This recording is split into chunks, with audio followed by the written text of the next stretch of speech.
Todos felizes com Jesus aí, amém? Que maravilha, né? Poder contemplar a graça de Deus é maravilhoso, né? Como essa canção que cantamos ali agora, né? Queremos o teu nome engrandecer, porque é para isso que o Senhor nos fez, né? Para engrandecer o nome dele, para declarar que somente ele é Deus em nossas vidas. E esse domingo, né, um domingo de graça do Senhor, é importante a gente saber que Deus nos deu esse momento de estarmos na casa dele. E aí então é hora de dizer mesmo que ele é grande, que ele é honrado, que ele é glorificado, não para as ações que eu faço, mas dentro do meu coração.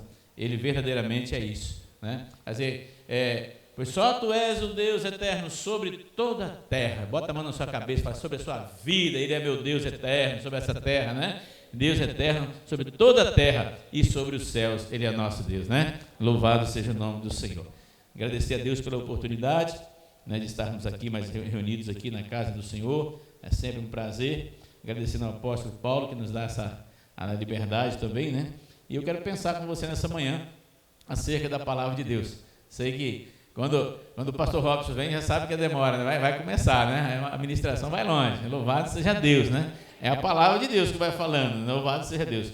Abra sua Bíblia no livro de Gênesis, capítulo de número 3, versículo de número 9.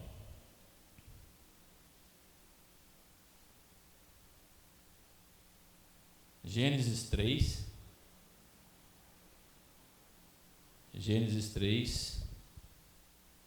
Tentando achar um outro texto aqui, peraí. Gênesis 3, 9 até o 12 nós vamos ler.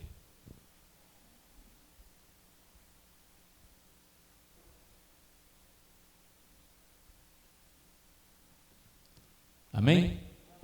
Diz assim a palavra de Deus. E chamou o Senhor Deus ao homem e lhe perguntou: onde estás? Ele respondeu: ouvi a tua voz no jardim, e porque estava nu, tive medo e me escondi. Perguntou-lhe Deus: que te fez saber que estava nu? Comeste da árvore que te ordenei que não comeste? E 12. Então disse o homem: a mulher que me destes por esposa, ela me deu da árvore e eu comi. Somente até aí. Agora, Apocalipse capítulo 3 também, versículo 15 e 16.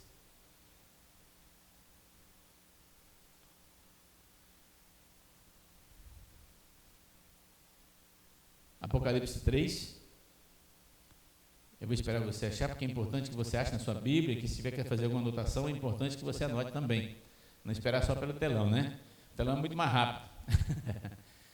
Apocalipse 3, versículo 15 diz assim, ó: conheço as tuas obras, que nem és frio e nem quente.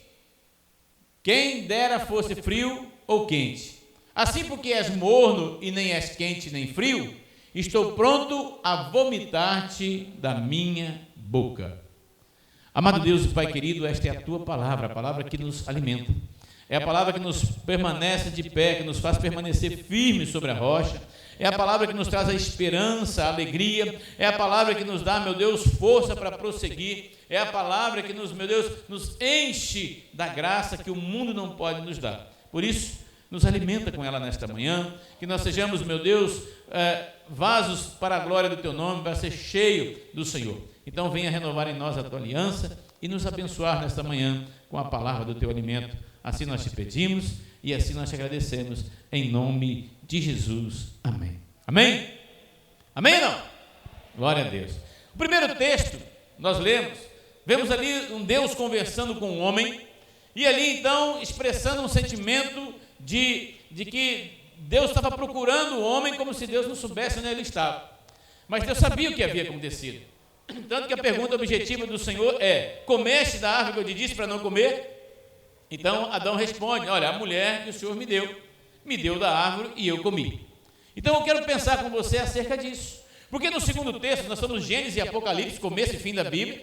Também no segundo texto há uma expressão, a própria palavra do Senhor lhe dizendo: eu conheço as tuas obras e sei que você não é nem crente nem descrente, e você está aí, é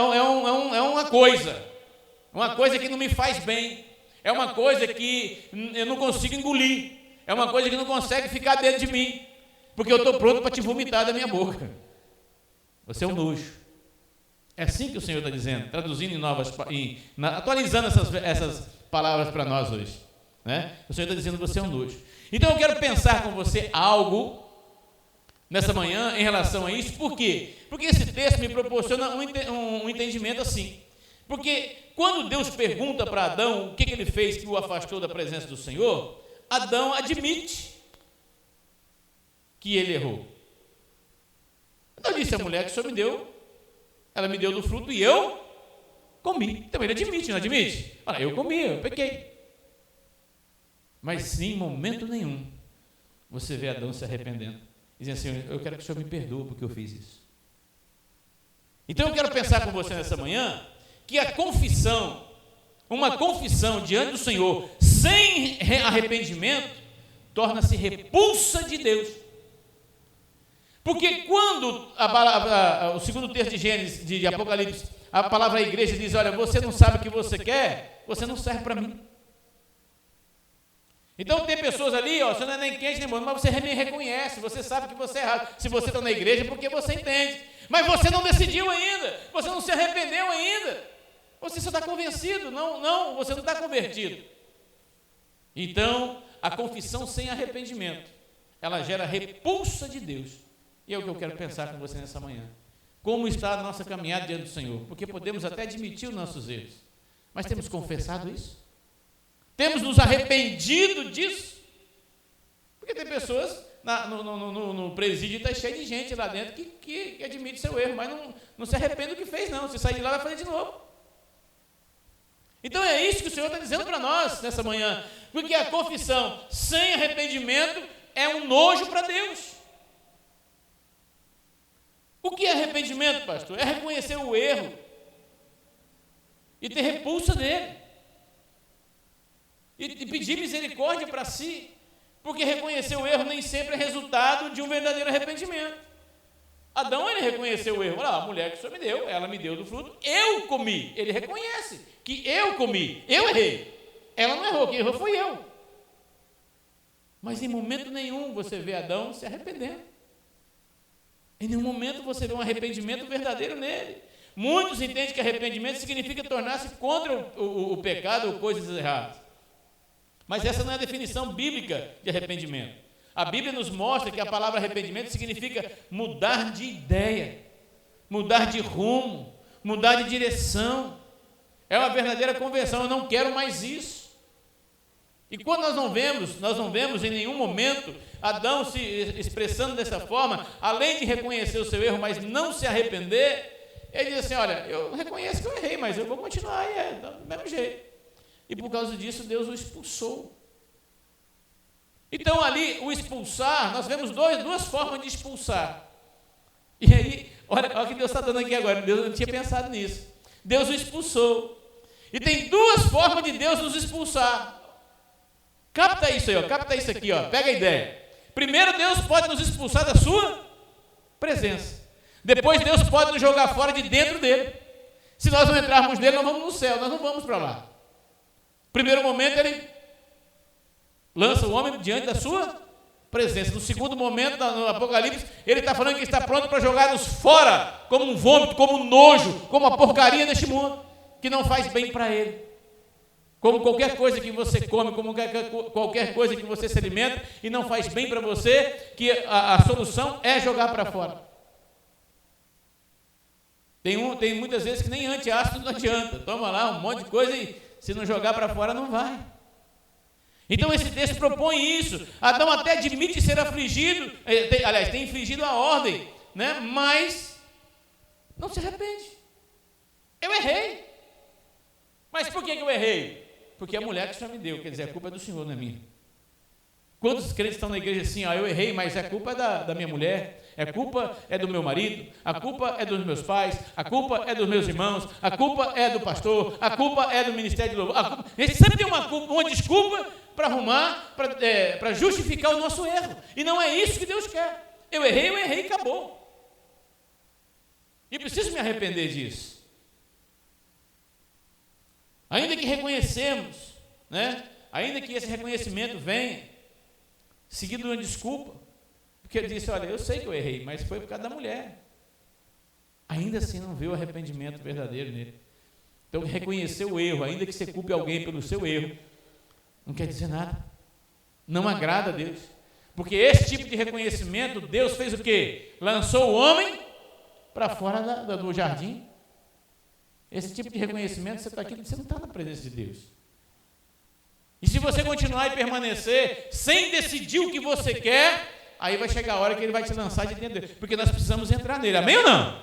A Bíblia diz para mim que ele é o caminho. Então, ele sendo o caminho, eu preciso entrar. Ele é a porta, eu preciso entrar. Ele é o caminho, eu preciso caminhar. Mas ele não é o final da minha jornada. Jesus não é o final da nossa jornada. Ou é? Jesus é o nosso final, chegamos ali, aceitamos Jesus e tal, e está tudo bem? Esse é o final da nossa jornada? Não é. O nosso final é na mesa do Pai. Amém ou não?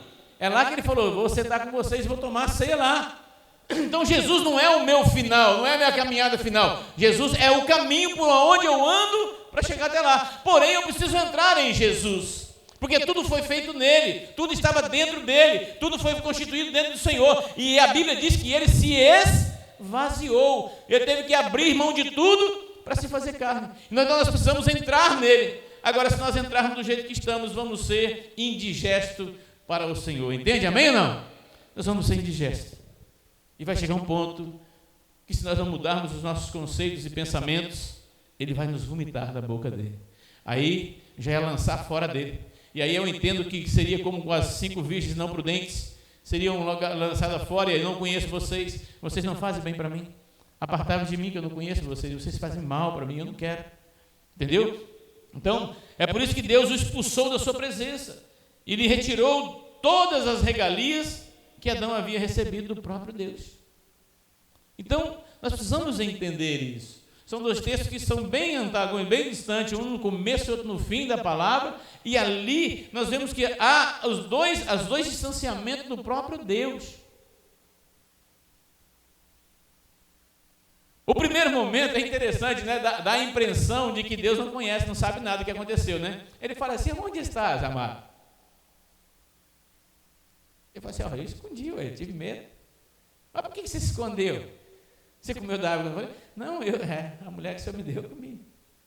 Mas no segundo texto, pastor, é grave o negócio, é mais grave ainda. Todos eles é grave. No segundo texto, ele não pergunta onde é que você está, ele fala assim, eu conheço a tua obra, camarada. Eu sei o que você tem feito. Eu não preciso esconder, não, porque eu já sei. Eu já sei o que você fez. E eu sei que você não decidiu ainda. E por você não ter decidido, seu nojo, eu vou te vomitar na minha boca, eu não quero você dentro de mim. É a consequência natural de uma vida sem Deus. É ser lançado fora para ser queimado como a erva do campo. É ser lançado fora para queimar no inferno como com Satanás, os seus anjos, os seus falsos profetas. Nós precisamos confessar, amados, e se arrepender. Só admitir não nos garante nada. Muito pelo contrário, traz repulsa de Deus para nós. O que é confissão, pastor? É a consequência natural do arrependimento. Eu me arrependi? Então eu confesso. Porque se eu não confessar, não tem como eu me arrepender. Eu preciso declarar. Mas a confessar sem arrependimento, eu vou ter problema. Então, quando o pecador toma consciência do seu pecado, o arrependimento conduz à confissão e não ao reconhecimento. Você está entendendo? Quando você toma consciência do teu erro, né? Quando você se arrepende verdadeiramente, o arrependimento conduz, vai conduzir você à confissão, né? E não só o reconhecimento. Porque Adão, ele reconheceu. Eu conheci que eu pequei, mas foi a mulher que o Senhor me deu. Ele não confessou, não, eu errei mesmo, Deus. O Senhor me perdoa aí, porque foi mal. É como os jovens falam, deu ruim. Né? Judas reconheceu o erro, mas ele não se arrependeu. Tanto que ele saiu e foi se enforcar. Pedro reconheceu o erro e se arrependeu. E Deus falou, tu me amas mesmo, Pedro? Né? O arrependimento e confissão são necessários para a nossa caminhada com Cristo. O arrependimento Ele é o meio que nos foi dado para nos libertar dos nossos pecados e recebemos o perdão pelo arrependimento que nós verdadeiramente nos apresentamos diante do Senhor.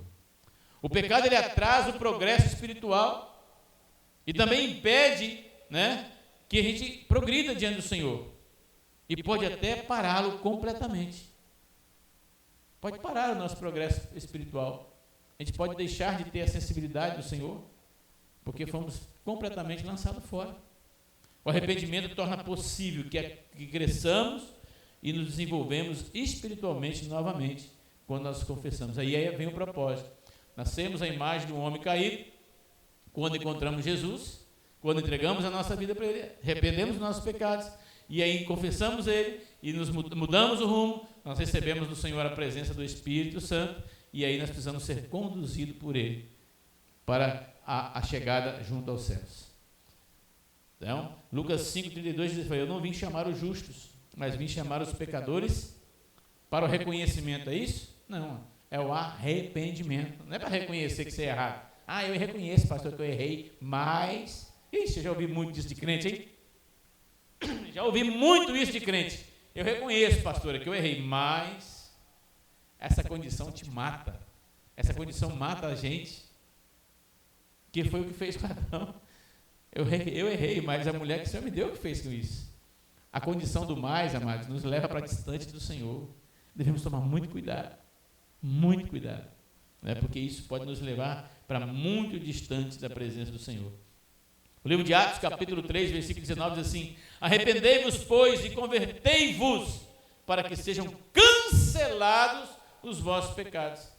Porque se eu não me arrepender e não converter dos caminhos, quer dizer, não sair daquele rumo, arrependei-vos e convertei-vos para que seja cancelado os nossos pecados. Então não é só arrependimento, nós precisamos cancelar isso. O reconhecimento ali de Adão não cancelou o erro dele, tanto que ele foi lançado fora. Você está entendendo? Eu preciso me arrepender, porque se eu não me arrepender, se eu não me converter verdadeiramente, que é mudar o meu rumo, eu vou ter problema. Olha o que a palavra de Deus nos diz no livro pelas palavras de Davi. No Salmo 32, nós usamos muito esse Salmo 32, versículo 5, principalmente no programa de cura, do programa Pro Reviva. Nós usamos muito esse texto para expressar o que nós precisamos fazer. Davi, coloca do versículo 1, vamos ler do versículo 1 até o 5, a gente vai entender melhor. Olha lá: bem-aventurado aquele cuja iniquidade é perdoada, cujo pecado é coberto. Olha só, então, se o pecado é coberto, quer dizer, já não vai mais fazer a diferença, ele não vai mais julgar mais. Então, bem-aventurado o homem a quem o Senhor não atribui iniquidade, em cujo espírito não há dolo. Ao 3. Olha só o que Davi fala: enquanto eu calei, enquanto eu calei, os meus pecados envelheceram, enquanto calei, os meus pecados envelheceram, e os meus ossos, envelheceram os meus ossos pelos meus constantes gemidos todo o dia. Tive uma dificuldade porque eu estava lendo uma versão aqui, mas não tem problema não. Porque a tua mão pesava dia e noite sobre mim, e o meu vigor se tornou em sequidão de estio. E aí vem o versículo 5, que diz: olha, para que tudo isso fosse eliminado de dentro de mim, de cima de mim, desse peso, esse jugo que eu carregava, confessei-te o meu pecado, e a minha iniquidade eu não mais ocultei, quer dizer, eu não encobri. Eu falei, realmente, é isso aqui, eu sou isso mesmo. Aí ele diz: confessarei ao Senhor as minhas transgressões, e tu perdoastes a iniquidade do meu pecado. Tu perdoastes o quê? A culpa do meu pecado. Quando nós não encobrimos diante do Senhor aquilo que somos, então nós somos perdoados. E a culpa do nosso pecado, ela é perdoada. Eu preciso não ser culpado mais. Eu preciso não sentir culpa. Você sabe por que muitas vezes as pessoas perguntam: você tem certeza da sua salvação? Aí a gente pensa, por causa do jugo. Porque a gente começa a pensar e fazer conta. Eu preciso ter a convicção que eu me converti. O meu coração eu sou errante, eu preciso saber que eu posso errar a qualquer momento. Eu tenho um problema comigo que pode me derrubar a todo momento. Eu sou igual Paulo, tenho um espinho na carne que ninguém sabe qual que é, só você sabe. Porém, o Senhor disse que a graça dele te basta. Se eu ficar debaixo da graça dele, eu vou romper em fé e vou alcançar o propósito. Então, eu reconheci diante de ti o meu pecado e não encobri as minhas culpas. E o Senhor perdoaste os meus pecados e também a culpa dele. Eu preciso ter essa certeza na minha vida, mas isso só acontece quando eu admito, reconheço e me arrependo, porque senão não tem jeito. O filho pródigo, no capítulo de Lucas, versículo 15, o texto fala assim: levantar-me-ei e irei ter com meu pai e dir-lhe-ei: Pai, pequei contra os céus e perante ti. Ele entendeu que para restaurar a sua originalidade, ele precisa reconhecer o seu erro. Se Adão tivesse feito isso, ele voltaria, ele nem sairia do paraíso, na verdade. Ele ficaria ali. Porque Deus nunca teve um propósito de lançar Adão fora do paraíso. Mas por causa disso, ele falou assim: Adão, por causa disso, o que você fez? Você estragou tudo. Maldita é a terra por tua casa, Adão. Tudo que eu criei é maldito agora por causa de você. Então, nós precisamos reconhecer. Quando o filho pródigo reconhece o seu erro, ele entende com quem que ele peca primeiro. E aí nos faz um alerta, porque quando eu peco contra você, antes de pecar contra você, eu já pequei contra Deus. Porque eu vou ferir o primeiro mandamento que Deus, um dos primeiros mandamentos que Deus me dá, Jesus nos orienta, né? Ama a Deus sobre todas as coisas. Se eu ferir esse mandamento, eu já não amo você também. Porque se eu amo a Deus, eu obedeço a Ele. E aí, se eu não amo a Ele, se eu não obedeço a Ele, eu também não te amo. Eu não amo o meu próximo. Porque eu demonstro que eu não amo nem a mim mesmo. Porque quando eu não amo a Deus, eu não respeito Deus porque eu sei que o jugo vai vir sobre mim, eu estou dizendo que eu não me amo. Eu não estou nem aí porque que vai acontecer comigo. O que aconteceu com Adão, não estou nem aí o que vai acontecer comigo. Eu errei, pronto, acabou. Isso é problema meu. Né? Mas quando eu reconheço, eu volto humildemente para o mesmo lugar da onde eu caí, né? Reconheço o meu erro. Aí eu tenho certeza que o Senhor, como o pai do filho pródigo, está de braços abertos para me receber. E Ele não pergunta o porquê, Ele só quer que eu me reconheça. Ele não vai falar assim: por que você fez isso? O que te levou a isso? Deus perguntou para Adão por que ele pecou? Eu falei: não, você só comeu do que eu te falei para você não comer? Aí Deus não falou assim: por quê? Por que você... Não, ele não falou isso. Eu falei: não, eu perguntei o porquê. Né? Então o pai do filho pródigo também não perguntou: o que você fez com o dinheiro que eu te dei? Olha como é que você está. Você saiu de casa bonito, está chegando feio. Você saiu de casa limpinho, cheiroso, está chegando fedido. Não, a gente tem essa mania. Quando nós reconhecemos o nosso erro, mano, o que nós precisamos fazer com as pessoas é acolher. É simplesmente acolher. Porque ela já se julgou, ela já se condenou, ela precisa de perdão, ela precisa de misericórdia. A igreja do Senhor precisa ser misericordiosa como o Senhor é, perdoando os vossos pecados, assim como nós perdoamos a quem nos tem ofendido. Será que nós estamos recebendo essa bênção para nós? Precisamos viver esse propósito de Deus, né? A Bíblia afirma em Provérbios 14:2: há um caminho que ao homem parece direito, mas o fim dele conduz à morte. Admitir nem sempre é sinônimo de arrependimento, não é isso? Então, muitas vezes nós pensamos que estamos certos em nossos caminhos e até em nossa ótica, né? Como vemos as coisas. Mas, infelizmente, estamos completamente errados e enganados por nós mesmos, né? Porque eu costumo dizer que nós podemos enganar todo mundo.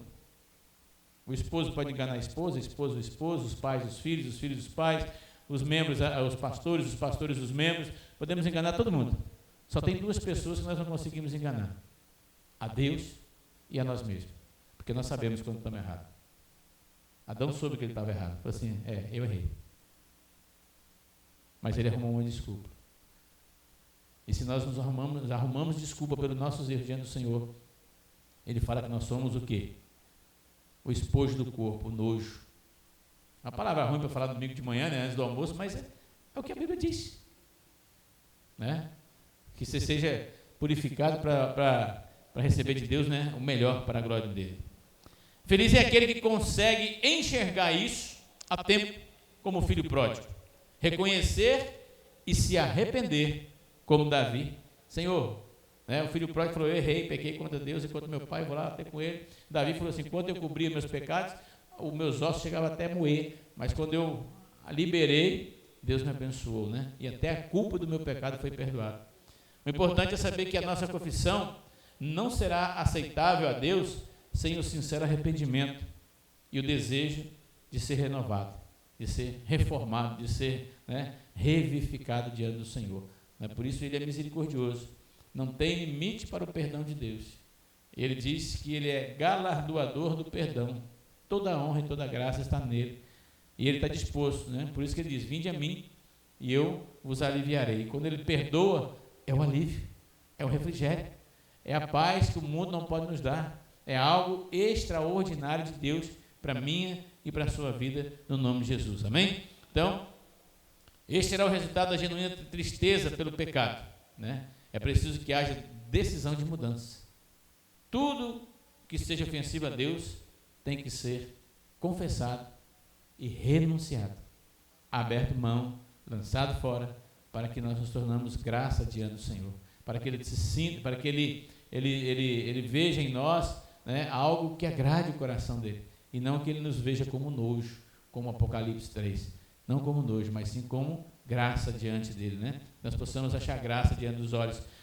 O salmista diz assim, que o Senhor levante os olhos sobre ti, né, e que tenha misericórdia de ti, né, que ele levanta para te exaltar e não para te abater, né? A obra que nos cumpre fazer da nossa parte nos é representada claramente quando nós lemos Isaías 1, 16 e 17. Coloca lá para nós, filho. Isaías 1, versículo 16. Lavai-vos, purificai-vos, tirai a maldade dos vossos atos de diante dos meus olhos. Olha só, você precisa tirar isso. Cessai de fazer o mal. Ao 15. Aprendei a fazer o bem, atendei à justiça, repreendei ao opressor, defendei o direito do órfão, planteai a causa das viúvas. E aí o 18, ele diz assim, olha, vinde, pois, e arrazoemos, diz o Senhor, ainda que os vossos pecados sejam como a escarlata, eles se tornarão brancos como a neve, e ainda que seja vermelho como o carmesim, se tornarão brancos como a lã do carneiro. Então você veja que há um propósito de mudança, de transformação. Deus está disposto a fazer isso, a nos purificar. Agora, cabe a nós querer ser purificado, nos colocar na lavanderia de Deus para ser lavado mesmo no sangue do Cordeiro, né? E purificado mesmo em nome de Jesus. Sermos nosso corpo limpo, né? Nós precisamos viver tratando a obra de Deus como principal da nossa vida. Então, entendemos que o resultado da nossa confissão sem arrependimento gera no Senhor repulsa. Nós precisamos verdadeiramente nos converter dessa situação. Então, qual é o resultado aos que se arrependem? Qual que é o resultado para quem se arrepende? O Senhor dirá para eles, vinde a mim, né? Vinde todos, vinde bendito do meu Pai, entre no gozo eterno, né, do seu Senhor que está preparado para vocês desde a fundação do tempo. Mas para aqueles que não estão prontos para isso, né, ele diz assim, apartai-vos de mim, maldito, porque eu não vos conheço, eu quero vomitar-te da minha boca. Gênesis 3, 23 e 24, ele diz assim, o Senhor Deus, pois, o lançou fora do jardim do Éden para lavrar a terra que lhe fora tomada. E havendo lançado fora o homem, pôs querubins ao oriente ao jardim do Éden, e uma espada inflamada que estava ao redor para guardar o caminho da árvore da vida. Então, a árvore da vida, ela foi impedida de ser achegada, né? Por quê? Por causa da iniquidade e do pecado e da falta de entendimento do homem. Ele tinha acesso. Hoje nós temos a árvore da vida, Jesus. Jesus é o caminho, a verdade e a vida. Nós temos acesso fácil a Ele. É só a gente ter essa disposição. João 14, 6, ele fala que Ele é o caminho, Ele é a verdade. Jesus é o caminho para o arrependimento. Como eu disse antes, Ele não é um caminho, Ele não é uma opção, Ele é o único caminho. E quem não está nele, já está indo e se conduzindo por uma distância muito longe da presença do Senhor. Mas aí nos faz uma ressalva, que ainda aqueles que estão caminhando nele, que é possível caminhar, estar na presença aqui, está aqui, né, na igreja, né, e ser repulsivo diante dos olhos de Deus. O que nós lemos em Apocalipse é isso. Porque não és crente, quer dizer, porque você não toma suas posições, porque você não admite os seus erros, porque você não se coloca na posição de que você realmente precisa de uma transformação, de uma cura e de se arrepender e largar esses caminhos, você é um nojo para mim. E o que nós devemos pensar na nossa vida é o que nós estamos sendo diante do Senhor. Ele tem alegria de nos ver ou tem nojo de nós? O que o Senhor pensa de você? Entenda que a confissão sem arrependimento gera repulsa de Deus para conosco.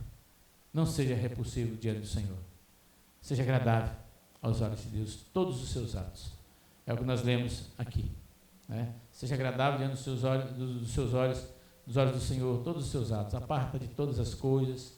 Livre-se do achismo, do conformismo, de todo mundo faz, do modismo, é coisa do mundo. Jesus não era estilista de moda, nem era, né, veio para fazer a vontade do mundo. Ele disse assim: o mundo não me conhece, porque eu não pertenço ao mundo. E ele fala que você também, o mundo não te conhece, porque você não pertence ao mundo. Então, como está o seu coração? Está tranquilo? O que o Senhor vai dizer para você no final? Vinde benditos do meu Pai, ou apartai-vos de mim? Vamos tomar uma posição diante do Senhor. Vamos tomar uma posição diante de Deus. De querer ser aceito por Ele. De ser digesto, né? De ser aceito por Ele. De viver dentro dEle, sem criar mal-estar para Ele. Né? Sem criar mal-estar para Deus. Feche seus olhos, por favor. Deus, nós estamos diante do Senhor nesta manhã, no entendimento desta palavra que vem para nos trazer, meu Pai, luz na nossa vida. E o que eu peço agora é que cada um de nós, meu Deus, possamos ser iluminados por esta graça, que nos mostre aquilo que repulsa ao Senhor, que não agrada ao teu coração, que não agrada, meu Deus, a Ti, em Cristo Jesus, para que nós venhamos, meu Pai, nos consertar diante do Senhor. Para que nós possamos, meu Deus, declarar verdadeiramente que Tu és o nosso Deus e vivermos debaixo dessa graça, sabendo que o Senhor já perdoou os nossos pecados e a culpa dos nossos pecados já foram lançados naquele mar do esquecimento. E que nós possamos viver cada dia mais alegres e convictos que naquele grandioso dia nós estaremos assentados àquela mesa da promessa e ali cearemos com o Senhor, porque fomos verdadeiramente purificados, lavados e remidos no sangue do Cordeiro. Que o Senhor venha nos abençoar nesta manhã, a nossa casa e a nossa família, em nome de Jesus. Amém. Amém? Esta é a palavra para o seu coração nessa manhã. Veja como você está diante de Deus. Amém? Deus abençoe a todos.